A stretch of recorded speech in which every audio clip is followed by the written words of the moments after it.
Hi guys, this is Algo Structures and this is the fifth video of our complete C++ STL course. In this video we will talk about vectors.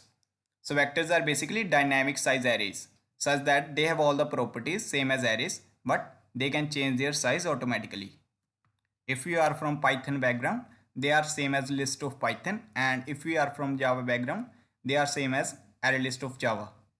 Also, it is good if you know how we can implement our own dynamic size arrays. But if you don't know and want to explore more, I will provide link in description. You can check it out there.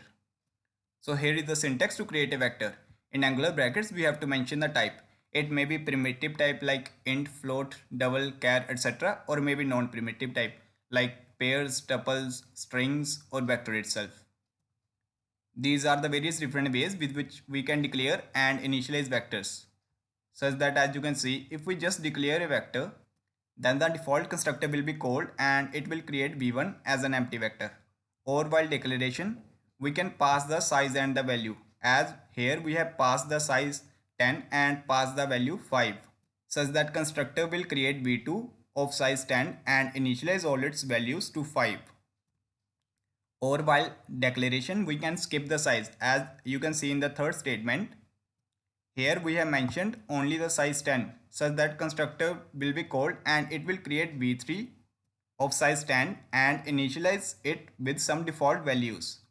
Such that default values are different for different data types. As you can see here, the default value for type int is 0, for float is 0.0, for boolean is false, for character is null character, for string is empty string and for pointer is null.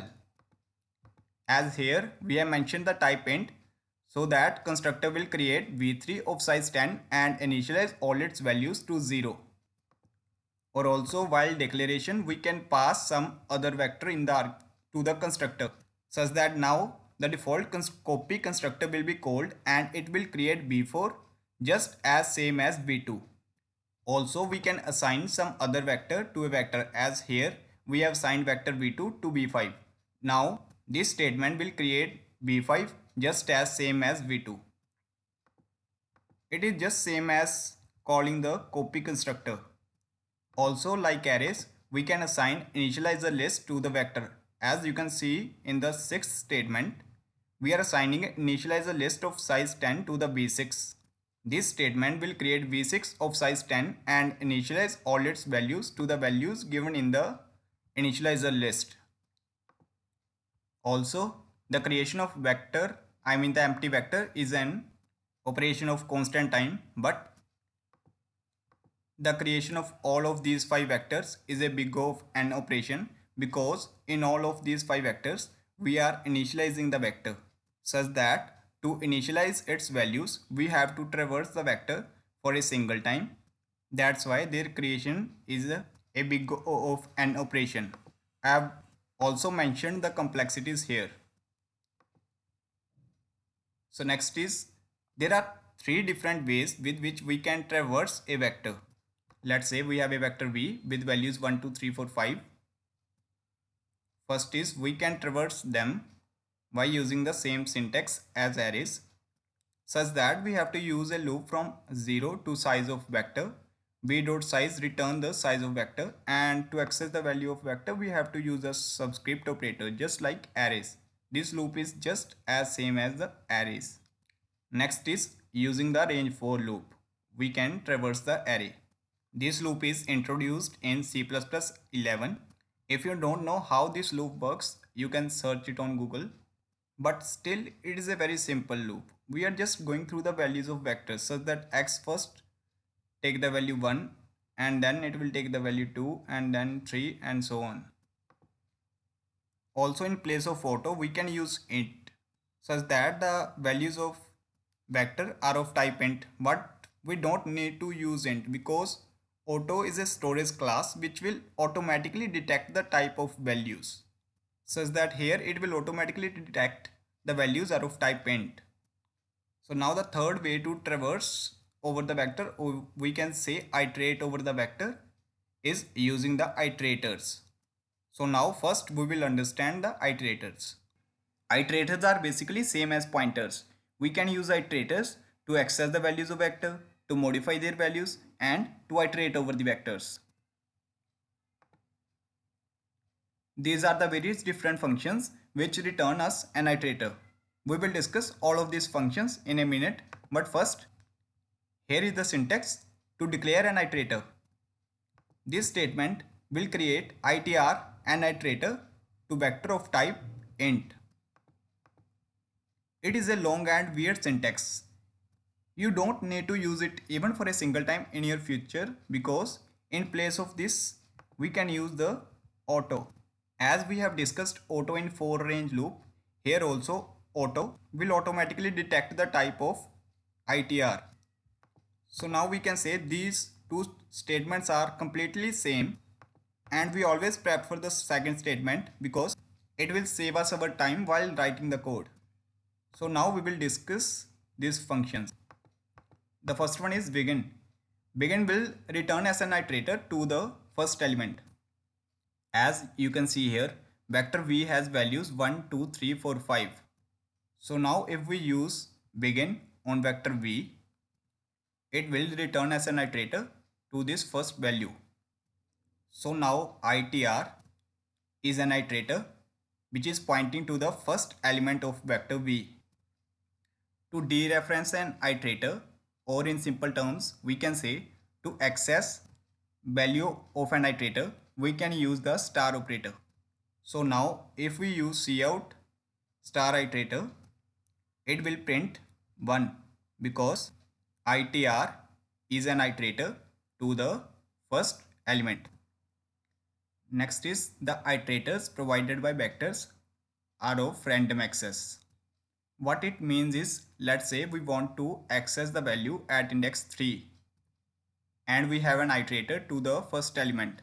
What we can do is we can use iterator plus index such that itr is an iterator to the first element on, and in place of index we can use 3, and this will return as an iterator to 3 positions ahead.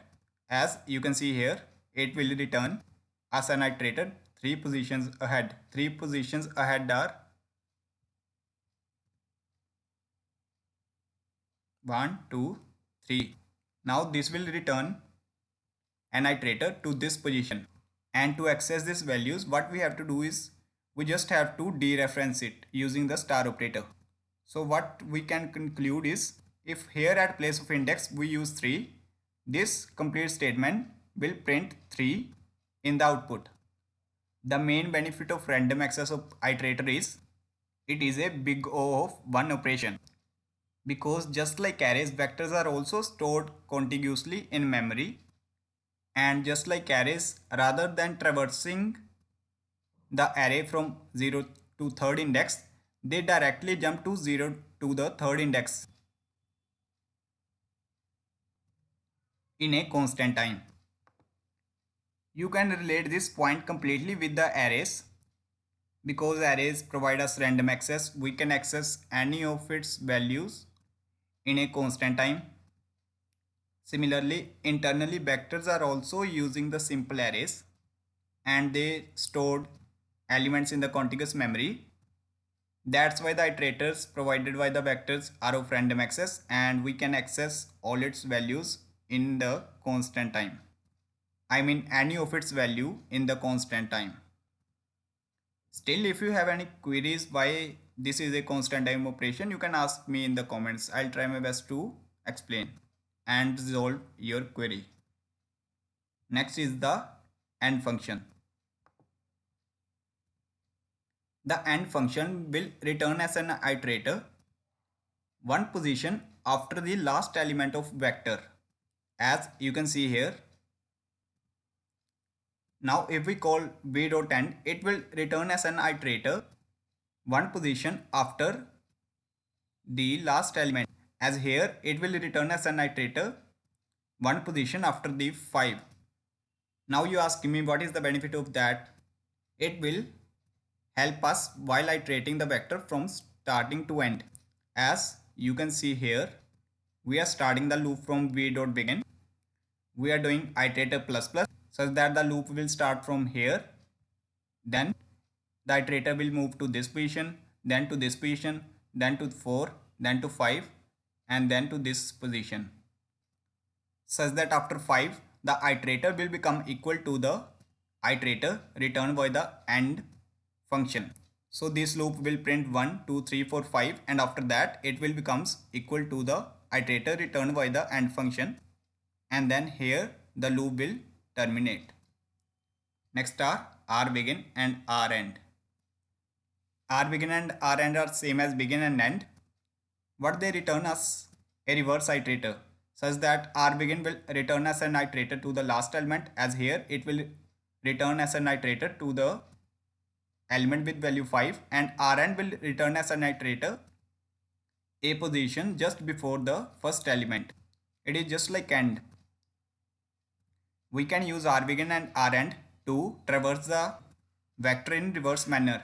As you can see here, we are starting the loop from r.begin and ending at r.end. As it is a reverse iterator, if we do plus plus, it will iterate like this. First the position is 5, then by doing plus plus it will go to 4, then 3, and then 2, and so on. Then it becomes equal to REnd and the loop will terminate. So this loop will print 5, 4, 3, 2, 1. Also one more important point to mention here is that the iterators returned by these 4 functions can be used to update the values. As you can see here, I am updating the values of vector using the iterator. This statement will update all the values of vector b to 10. Similar to these 4 functions, we have the other 4 functions. The functionality of these 4 functions is also as same as the first 4 functions, but the iterators returned by these 4 functions cannot be used to update the values. As you can see here, I am using the function c.begin and c.end. Here is a little typo. Here is c.end.